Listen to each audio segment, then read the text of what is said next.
وضو تو سب کو ہی کرنا آتا ہے، لیکن جو صحیح پراپر سنت طریقہ ہے نا، اس سے لوگ وضو نہیں کرتے. نماز کا طریقہ تو بڑا لمبا ہے، اب وہ تو پوری کر کے دکھانا پڑے گا نا، تو وہ پھر کسی اور وقت انشاءاللہ. وضو میں جو ہے نا لوگ کیا کرتے ہیں، بہت زیادہ ہو گیا ہے. چھوٹے بچوں کا اور بڑوں کا لحاظ، یعنی تھوک اور ناک وغیرہ کپڑوں میں بدن پہ لگ جائے تو پاک ہوتے ہیں، نہ پاک ہوتے ہیں.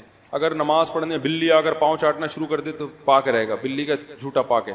تو کیا ہوا، وضو کا جو طریقہ ہے نا، لوگ کیا کرتے ہیں عجیب، نارملی تو سب صحیح کر رہے ہوتے ہیں، لیکن جو صحیح سنت طریقہ اس کو فالو نہیں کرتے.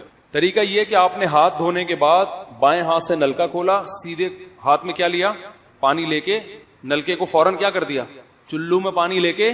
لوگ سمجھتے ہیں نلکا کھولنا تو سنت ہے، بند کرنا سنت. ارے بولو نا یار، تو کلی تو سیدھے ہاتھ سے کرنی ہے نا، تو الٹے ہاتھ سے آپ کیا کر دیں گے، نلکا بند. کیونکہ نبی صلی اللہ علیہ وسلم جب لوٹے سے پانی نکالتے تھے تو چلو میں پانی لے کے لوٹے کو سیدھا کر دیتے تھے. یہ نہیں کرتے تھے کہ لوٹے سے لوٹا اسی کیفیت میں اور پانی بہتا چلا جا رہا ہے. تو آپ نے نلکے کو لیفٹ ہاتھ سے کھولا اور چلو میں پانی لیا اور فوراً نلکے کو کیا کر دیا، بہت زور سے بھی بند نہ کریں، اس کا واشر خراب ہو جاتا ہے، بس آرام سے بند کر دیا. کیونکہ وہمی ہوں گے نا، وہ یوں کر کے کرتے رہیں گے، نلکے توڑ دیتے ہیں کہ بھئی ایک قطرہ بھی ضائع ہو گیا تو قیامت کے دن کہیں جہنم میں نہ پھینک دیں ہمیں، اس لیے پورے کوئی نمی بھی نہ آئے تو تھوڑا سا بند کر دیں، ایک آدھ قطرہ ٹپکنے سے کچھ نہیں ہوتا. یہ لیا آپ نے، منہ میں کلی کی، مسواک کی، مسواک نہیں ہے تو انگلی سے دانت صاف کیے، غرارہ بھی کیا اگر روزہ نہیں ہے، ٹھیک ہے. پھر نلکا کھولا، پھر بند کیا، پھر کلی، اس طرح. پھر نلکا کھول کے دائیں ہاتھ میں پانی لیا، ناک میں نرم حصے تک پانی پہنچا کے اچھی طرح ناک کو صاف. اور نلکا پہلے وہ ویسے ہی بند ہو چکا ہے، اب ناک کو اچھی طرح صاف کریں سامنے والے کا خیال کر کے. آئی بات سمجھ؟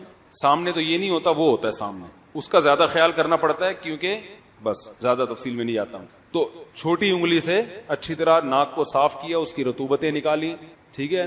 پھر نلکا کھولا، دوبارہ پانی لیا، پھر اسی طرح ناک میں بولو بھائی ڈالا، اور نلکا اسی وقت جب چلو میں پانی بھر گیا، نلکا اسی وقت کیا کر دیا. اللہ نے دو ہاتھ اسی لیے دیے ہیں کہ اس سے نلکا بند کیا جائے اور اس سے کیا کیا جائے. پھر یوں کیا، پھر 3 دفعہ، 6 چلو پانی خرچ ہوا نا، چلو اسو کہتے ہیں، 6 چلو پانی خرچ ہو گیا.